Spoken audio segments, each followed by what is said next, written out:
जो मुफादात की सियासत करने वाले इलेक्टेबल्स हैं वो कहाँ जाएंगे, और क्या पीटीआई से कोई बड़ा फॉरवर्ड ब्लॉक निकलेगा।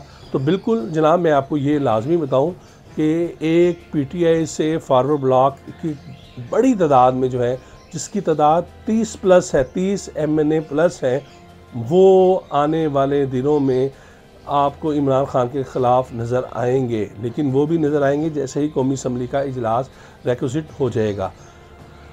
ये फॉरवर्ड ब्लॉक और जो इलेक्टेबल्स आए थे, इनका क्या फ्यूचर होगा। कहने वाले बता रहे हैं कि इनका फ्यूचर यही है कि ये उन्हीं पुरानी दो सियासी जमातों में जाएंगे जिनका जहाँ जहाँ पर माजी में कोई लेना देना उनका होता रहा। और आने वाले दिनों में देखा गया कि आप जनूबी पंजाब में ख़ास तौर पर एक बड़ा जो धड़ा जो इमरान खान के साथ है वो मुस्लिम लीग नून में शामिल होगा। उसके बाद जो सेकंड टियर जो रह जाएगी वो पाकिस्तान पीपल्स पार्टी में होगी। लेकिन इसके बरखिलाफ़ जो केपीके में है, वहाँ पर आप एक बड़ी तादाद देखेंगे कि वो पीपल्स पार्टी में ज्वाइन होगी और कुछ जो लोग हैं वो नून लीग में आएंगे।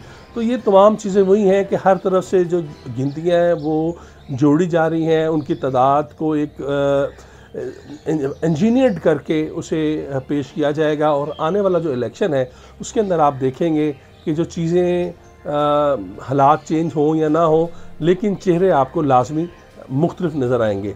YouTube पर गूगली न्यूज देखने के लिए youtube.com की सर्च बार में गूगली न्यूज टीवी टाइप करें। गूगली न्यूज के पेज पर सुर्ख रंग के सब्सक्रिप्शन वाले बटन पर क्लिक करना ना भूलिए। YouTube पेज पर अपलोड होने वाली वीडियोस से बाखबर रहने के लिए बेल आइकन पर क्लिक कीजिए। आपको हर नई वीडियो के बारे में नोटिफिकेशन मौसूल हो जाएगा।